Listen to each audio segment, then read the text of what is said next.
Hi hello friends, welcome back to my channel. ನಾನು ಇವತ್ತಿನ ವಿಡಿಯೋದಲ್ಲಿ ನಿಮಗೆ ತುಂಬ ಸಿಂಪಲ್ ಆ್ಯಂಡ್ ಟೇಸ್ಟಿಯಾಗಿ ಅವರೆಕಾಳು ಪಲಾವ್ನ ಯಾವ ರೀತಿಯಾಗಿ ಮಾಡೋದು ಅಂತ ತಿಳಿಸ್ಕೊಡ್ತಾ ಇದ್ದೀನಿ. ರೆಸಿಪಿ ತುಂಬಾ ಚೆನ್ನಾಗಿದೆ, ಮಕ್ಕಳಿಗಂತೂ ತುಂಬಾ ಇಷ್ಟ ಆಗುತ್ತೆ. ಅವರೆಕಾಳು ಸೀಸನಲ್ಲಿ ಅವರೆಕಾಳನ್ನ ತಂದು ಈ ರೆಸಿಪಿನ ಒಂದ್ಸಲ ಟ್ರೈ ಮಾಡಿ, ಖಂಡಿತವಾಗ್ಲೂ ನಿಮಗೆ ಇಷ್ಟ ಆಗುತ್ತೆ.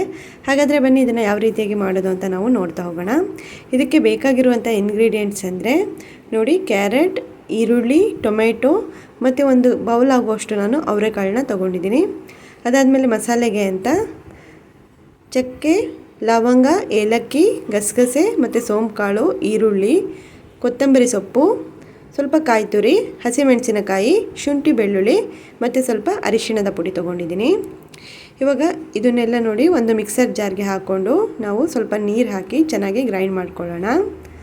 ಅದಾದಮೇಲೆ ನೋಡಿ ಒಂದು ಅರ್ಧ kg ಆಗೋಷ್ಟು ಅಕ್ಕಿನ ತಗೊಂಡು ಚೆನ್ನಾಗಿ ತೊಳೆದು ರೆಡಿ ಮಾಡಿ ಇಟ್ಕೊಂಡಿದ್ದೀನಿ. ಇವಾಗ ಪಲಾವ್ನ ಯಾವ ರೀತಿಯಾಗಿ ಮಾಡೋದು ಅಂತ ನೋಡೋಣ ಬನ್ನಿ. ನಾನು ಒಂದು 3-4 ಸ್ಪೂನ್ ಎಣ್ಣೆ ಹಾಕಿ ಅದಾದಮೇಲೆ ಪಲಾವ್ ಎಲೆ ಮತ್ತು ಈರುಳ್ಳಿನ ಹಾಕಿ ಚೆನ್ನಾಗಿ ಫ್ರೈ ಮಾಡ್ಕೊಳ್ತಾ ಇದ್ದೀನಿ. ಈರುಳ್ಳಿ ಎಲ್ಲ ಹಸಿ ವಾಸನೆ ಹೋಗಬೇಕು, ಅಲ್ಲಿವರೆಗೂ ಫ್ರೈ ಮಾಡ್ಕೊಳ್ಳೋಣ. ನೋಡಿ, ಇವಾಗ ಮಸಾಲೆ ಮಾಡ್ಕೊಂಡಿದ್ನಲ್ಲ ಅದನ್ನೆಲ್ಲ ಇದಕ್ಕೆ ಹಾಕ್ತಾಯಿದ್ದೀನಿ. ಇವಾಗ ಇದು ಕೂಡ ಹಸಿ ವಾಸನೆ ಹೋಗಬೇಕು, ಅಲ್ಲಿವರೆಗೂ ಚೆನ್ನಾಗಿ ಫ್ರೈ ಮಾಡ್ಕೊಳ್ಳೋಣ. ನೋಡಿ, ಇವಾಗ ಚೆನ್ನಾಗಿ ಫ್ರೈ ಆದಮೇಲೆ ಇದಕ್ಕೆ ನಾನು ಟೊಮೆಟೊ ಮತ್ತು ಕ್ಯಾರೆಟ್ನ ಹಾಕ್ತಾಯಿದ್ದೀನಿ. ಮತ್ತೆ ಒಂದು ಸಲ ಚೆನ್ನಾಗಿ ಮಿಕ್ಸ್ ಮಾಡಿ ಫ್ರೈ ಮಾಡ್ಕೊಳ್ಳೋಣ. ಇವಾಗ ಇದಕ್ಕೆ ನಾನು ಅವರೆಕಾಳನ್ನ ಹಾಕ್ತಾಯಿದ್ದೀನಿ.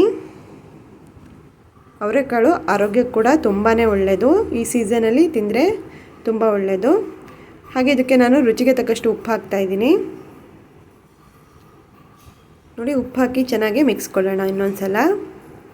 ಅದಾದಮೇಲೆ ನೋಡಿ, ನಾನು ಅರ್ಧ ಗಂಟೆ ಮುಂಚೆ ಅಕ್ಕಿನ ನೀರಲ್ಲಿ ಚೆನ್ನಾಗಿ ತೊಳೆದು ನೆನೆಸಿಟ್ಕೊಂಡಿದ್ದೆ, ಅದನ್ನು ಕೂಡ ಹಾಕ್ತಾಯಿದ್ದೀನಿ. ಇವಾಗ ಅಕ್ಕಿನೆಲ್ಲ ಇದ್ರ ಜೊತೆ ಮಿಕ್ಸ್ ಮಾಡೋಣ. ನೋಡಿ, ಚೆನ್ನಾಗಿ ಮಿಕ್ಸ್ ಮಾಡಿ ಆದಮೇಲೆ ಇದಕ್ಕೆ ನಾನು ಲಾಸ್ಟಲ್ಲಿ 1 ಸ್ಪೂನು ತುಪ್ಪ ಹಾಕ್ತಾಯಿದ್ದೀನಿ. ತುಪ್ಪ ಹಾಕೋದ್ರಿಂದ ಟೇಸ್ಟ್ ಚೆನ್ನಾಗುತ್ತೆ, ಆದರೆ ತುಪ್ಪ ಆಪ್ಷನಲ್ಲು, ನಿಮ್ಗೆ ಬೇಕಿದ್ದರೆ ಹಾಕ್ಕೊಳ್ಳಿ, ಇಲ್ಲಾಂದರೆ ಸ್ಕಿಪ್ ಮಾಡಿ. ಇವಾಗ ಇನ್ನೊಂದು ಸಲ ಚೆನ್ನಾಗಿ ಮಿಕ್ಸ್ ಮಾಡ್ಕೊಳ್ಳೋಣ. ಇವಾಗ ನಾವು ಕುಕ್ಕರ್ನ ಕ್ಲೋಸ್ ಮಾಡಿ ಒಂದು 3 ವಿಸಲ್ನ ಕೂಗಿಸ್ಕೊಳ್ಳೋಣ. ನೀರನ್ನೆಲ್ಲ ಚೆನ್ನಾಗಿ ಅಳತೆ ಮಾಡ್ಕೊಂಡು ಹಾಕ್ಕೊಳ್ಳಿ, ಇಲ್ಲಾಂದರೆ ಪಲಾವು ಚೆನ್ನಾಗಲ್ಲ. ನೋಡಿ, ವಿಸಲ್ ಆಗ್ತಾಯಿದೆ. ನೋಡೋಣ ಇವಾಗ ಪಲಾವ್ ಯಾವ ರೀತಿಯಾಗಿದೆ ಅಂತ. ನೋಡಿ, ತುಂಬ ಚೆನ್ನಾಗಿ ಬಂದಿದೆ. ನಾವು ನೀರನ್ನು ಸರಿಯಾದ ಪ್ರಮಾಣದಲ್ಲಿ ಹಾಕ್ಕೊಂಡ್ರೆ ನೋಡಿ ಈ ರೀತಿಯಾಗಿ ಉದುರುದ್ರಾಗಿ ಬರುತ್ತೆ, ತುಂಬ ಟೇಸ್ಟಾಗಿ ಕೂಡ ಇರುತ್ತೆ. ಮಕ್ಕಳಿಗೆಲ್ಲ ಟಿಫನ್ ಬಾಕ್ಸ್ಗೆ ಹಾಕೋಕ್ಕೆ ತುಂಬ ಒಳ್ಳೆಯ ರೆಸಿಪಿ. ಈ ರೆಸಿಪಿನ ಒಂದ್ಸಲ ಟ್ರೈ ಮಾಡಿ, ನಿಮಗೂ ಇಷ್ಟ ಆಗುತ್ತೆ ಅಂತ ಅಂದ್ಕೊಂಡಿದ್ದೀನಿ. ಕಾಳೆಲ್ಲ ಇರೋದ್ರಿಂದ ಮಕ್ಕಳು ಕೂಡ ಇಷ್ಟಪಟ್ಟು ತಿಂತಾರೆ. ಈ ರೆಸಿಪಿ ನಿಮಗೆ ಇಷ್ಟ ಆಗಿದ್ದರೆ ನೀವು ಕೂಡ ಈ ರೆಸಿಪಿನ ಒಂದ್ಸಲ ಟ್ರೈ ಮಾಡಿ. ಹಾಗೆ ಲೈಕ್ ಮಾಡಿ, ಕಮೆಂಟ್ ಮಾಡಿ, ಶೇರ್ ಮಾಡಿ. ಇದೇ ಮೊದಲು ನನ್ನ ವೀಡಿಯೋಸ್ನ ನೋಡ್ತಾ ಇದ್ದರೆ ಮರಿದೇನೆ ನನ್ನ ಚಾನಲ್ನ ಸಬ್ಸ್ಕ್ರೈಬ್ ಮಾಡ್ಕೊಳ್ಳಿ. Thank you friends.